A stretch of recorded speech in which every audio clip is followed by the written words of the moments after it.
एक बार बुद्ध कहीं अपने शिष्यों के साथ जा रहे थे।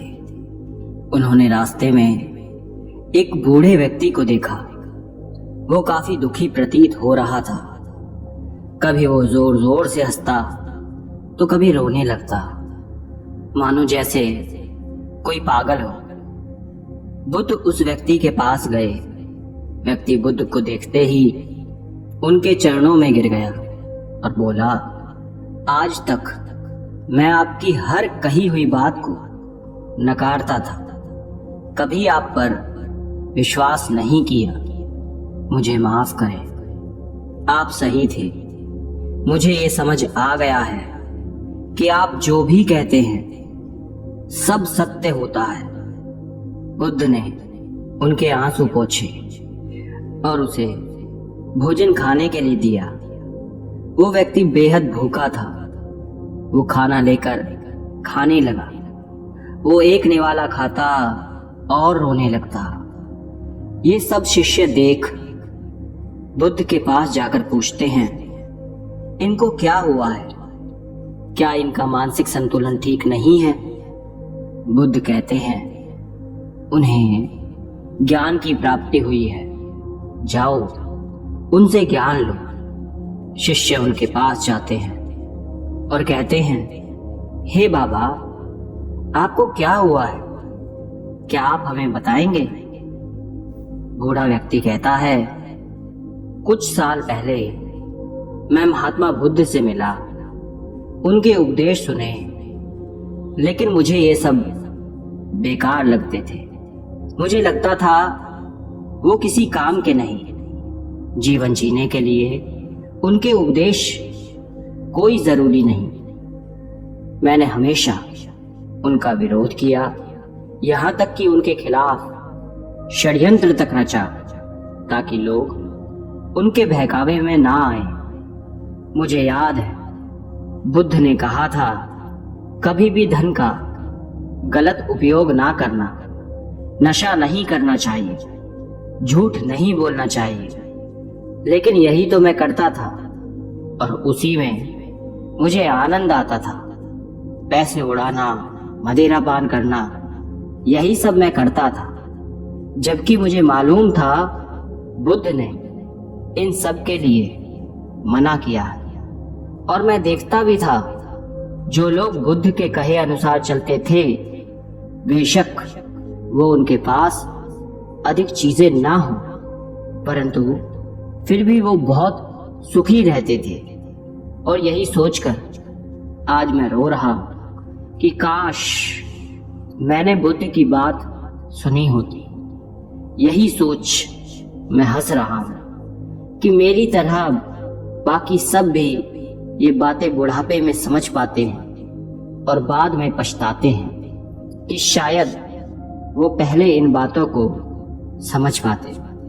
मुझे याद है बुद्ध ने कहा था, जैसे हमारे विचार होते हैं वैसे ही हम बन जाते हैं। शिष्यों ने कहा, आपके पास इतना ज्ञान है क्या?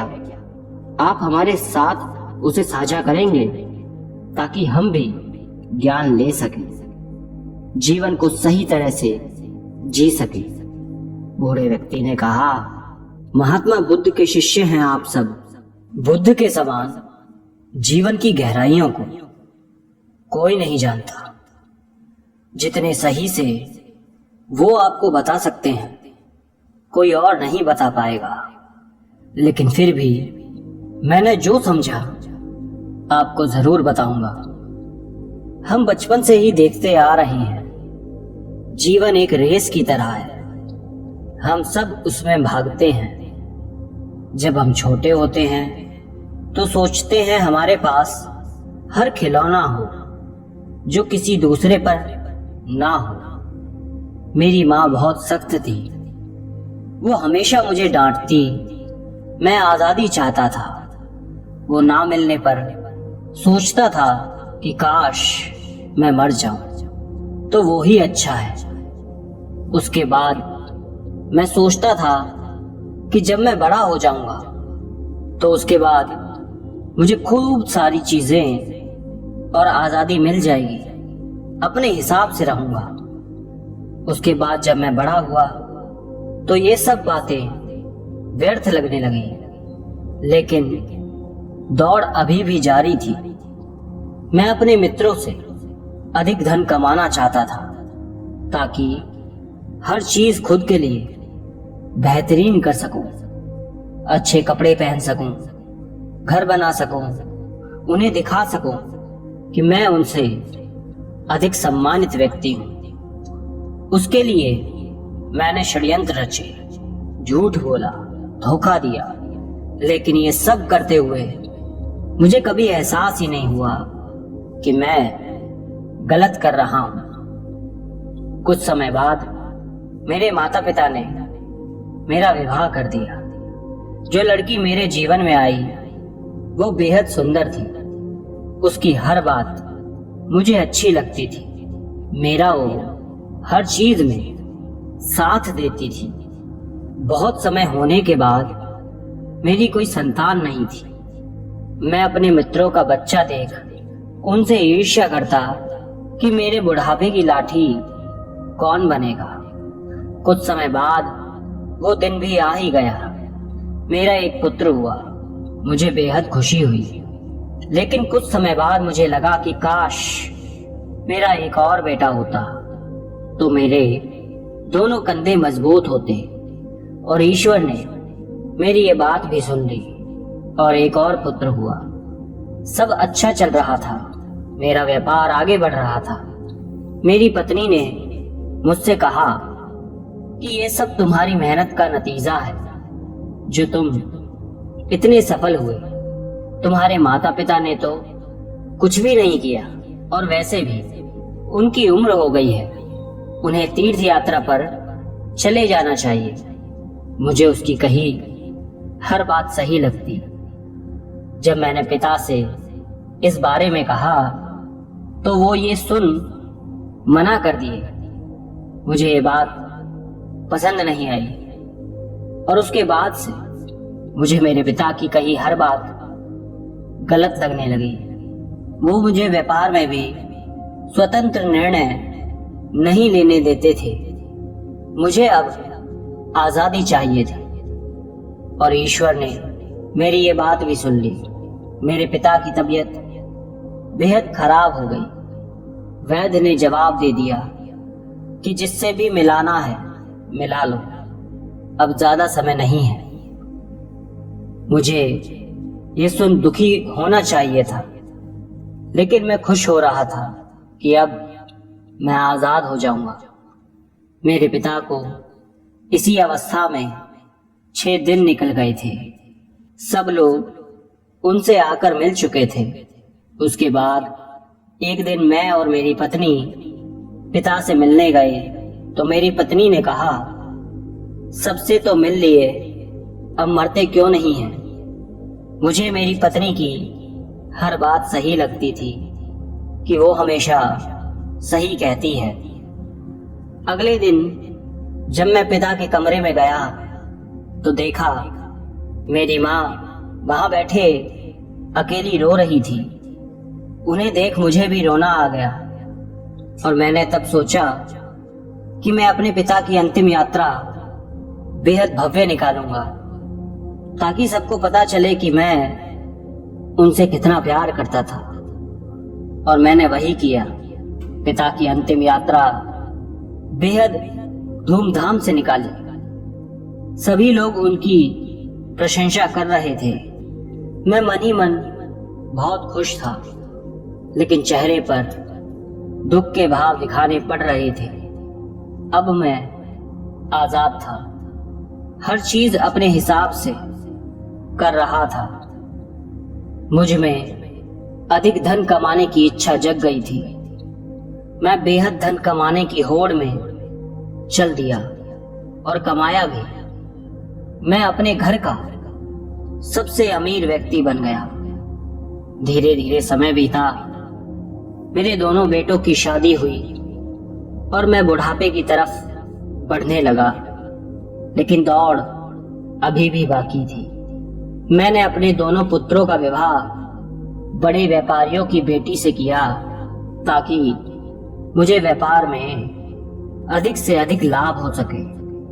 धीरे धीरे उम्र बढ़ती चली गई, बुढ़ापा आता रहा। एक दिन मेरी पत्नी भी मुझे छोड़कर चली गई और तब मुझे पहली बार अकेलेपन का एहसास हुआ। तब मैंने बुद्ध के बारे में सुना और मैं उनके उपदेश सुनने के लिए उनके आश्रम चला गया। लेकिन बुद्ध के विचार मेरे विचार से बहुत अलग थे। मैं उनसे सहमत नहीं हुआ। मेरी तरह वहाँ और भी लोग थे जो बुद्ध के विचार से सहमत नहीं थे। मुझे वे लोग मेरे शुभचिंतक लगे और मैंने बुद्ध की बात नहीं सुनी। धीरे धीरे समय बीतता गया, मेरी तबीयत खराब होने लगी और मैंने बिस्तर पकड़ लिया।